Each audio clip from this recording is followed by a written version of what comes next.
70 साल से ज़्यादा गुजर गए जब मंटो ने अफसाना लिखा था। कुछ भी नहीं बदला, कुछ भी नहीं। अफसाने का नाम है सहाय। ये मत कहो कि 1 लाख हिंदू और 1 लाख मुसलमान मरे हैं, ये कहो कि 2 लाख इंसान मरे हैं।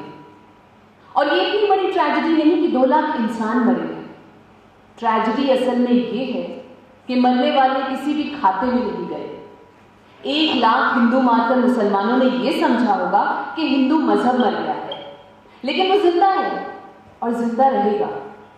इसी तरह 1 लाख मुसलमान कत्ल करके हिंदुओं ने बगले बजाई होंगी कि इस्लाम खत्म हो गया है, मगर हकीकत आपके सामने है कि इस्लाम पर एक हल्की सी खराश भी नहीं आई। वो लोग बेवकूफ हैं जो समझते हैं कि बंदूकों से मजहब शिकार किए जा सकते हैं।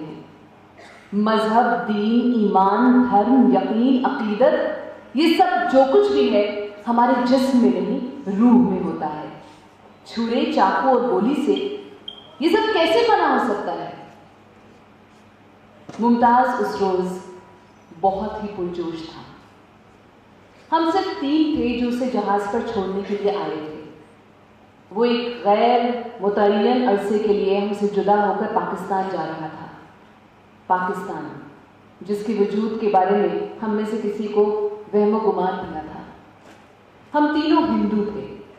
मगरबी पंजाब में हमारे रिश्तेदारों को बहुत माली और जानी नुकसान उठाना पड़ा था। गालिबन यही वजह थी कि मुमताज हमसे जुदा हो रहा था। 4 दोस्तों की कहानी है। 3 हिंदू थे और 1 मुसलमान जिसका नाम मुमताज था। और ये कहानी उनमें से एक हिंदू दोस्त सुना रहा है। जुगल को लाहौर से खत मिला कि दंगों में उसका चचा मारा गया है, तो उसे बहुत सदमा हुआ। चुनांचे इसी सदमे के जेरे असर बातों बातों में एक दिन उसने मुमताज से कहा, मैं सोच रहा हूं अगर हमारे मोहल्ले में फसाद शुरू हो जाए तो मैं क्या करूंगा? मुमताज ने उससे पूछा, क्या करोगे? जुगल ने बड़ी संजीदगी के साथ जवाब दिया, मैं सोच रहा हूं बहुत मुमकिन है मैं तुम्हें मार डालूं। यह सुनकर मुमताज बिल्कुल खामोश हो गया। उसकी यह खामोशी तकरीबन 8 रोज तक कायम रही और उस वक्त टूटी जब उसने अचानक हमें बताया कि वो 3:45 बजे समुद्री जहाज से कराची जा रहा है। हम तीनों में से किसी ने भी उसके इस इरादे के मुताल्लिक बातचीत न की। जुगल को इस बात का शदीद एहसास था कि मुमताज की रवानगी की वजह उसका ये जुमला है कि मैं सोच रहा हूँ बहुत मुमकिन है मैं तुम्हें मार डालूंगा। गालिबन वो अब तक यही सोच रहा था कि वो गुस्से में मुमताज को मार सकता है या नहीं। मुमताज को, जो कि उसका जिगरी दोस्त था, यही वजह है कि हम तीनों से सबसे ज्यादा खामोश था। अजीब बात यह है कि मुमताज गैर मामूली तौर पर बातूनी हो गया था, खास तौर पर रवानगी के चंद घंटे पहले। सुबह उठते ही उसने पीना शुरू कर दी। असबाब वगैरह कुछ इस अंदाज में बांधा और बनवाया जैसे वो कहीं सैर व तफरीह के लिए जा रहा है। खुद ही बात करता था और खुद ही हंस देता था। कोई और देखता तो यही समझता कि मुमताज बंबई छोड़ने में नाकाबिले बयान मसरत महसूस कर रहा है, लेकिन हम तीनों अच्छी तरह जानते थे कि वो सिर्फ अपने जज्बात छुपाने के लिए हमें और अपने आप को धोखा देने की कोशिश कर रहा है। मैंने बहुत चाहा कि उससे उसकी यकलख्त रवानगी के मुताल्लिक बात करूं। इशारतन मैंने जुगल से भी कहा कि वो बात छेड़े, मगर मुमताज ने हमें कोई मौका ही न दिया। जुगल 3-4 पैग पीकर और भी ज्यादा खामोश हो गया और दूसरे कमरे में जाकर लेट गया।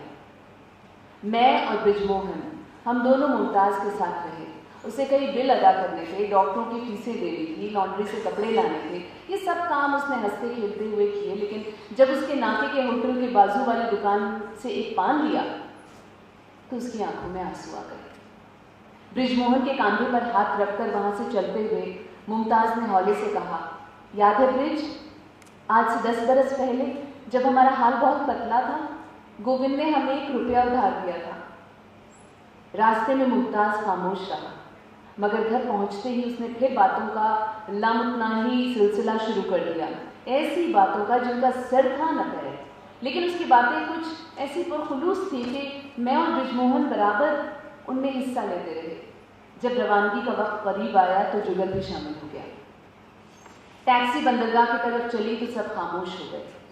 मुमताज़ की नज़रें बम्बई के वसी और कुशादा बाजारों को अलविदा कहती रही। हत्ता कि टैक्सी अपनी मंजिल मकसूद तक पहुंच गई। बेहद भीड़ थी, हज़ार रिफ्यूजी जा रहे थे। खुशहाली बहुत कम और बदहाली बहुत ज़्यादा थी। बेपनाह हुजूम था, लेकिन मुझे ऐसा महसूस हो रहा था कि अकेला मुमताज़ जा रहा है, हमें छोड़कर। वो ऐसी जगह जा रहा है जो उसकी देखी भाली हुई नहीं है, जो उसकी मानूस बनाने पर भी अजनबी रहेगी। ये मेरा अपना ख्याल था। मैं कह नहीं सकता कि मुमताज़ क्या सोच रहा था। जब सारा सामान कैबिन में पहुंचा दिया गया तो मुमताज़ हमें अर्शे पर ले गया। अर्शा बेसिकली जो जहाज़ का छत होता है, उधर जहां आसमान और समंदर वापस में मिल रहे थे। मुमताज़ देर तक उधर देखता रहा। फिर उसने जुगल का हाथ अपने हाथ में लेकर कहा, ये महज फरेब नज़र है, आसमान और समंदर का मिलना।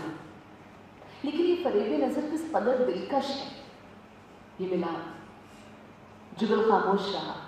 गालिबन उस वक्त भी उसके दिलो दिमाग में उसकी कही हुई बात चुटकियाँ ले रही थी। मैं सोच रहा हूँ बहुत मुमकिन है मैं तुम्हें मार डालूं।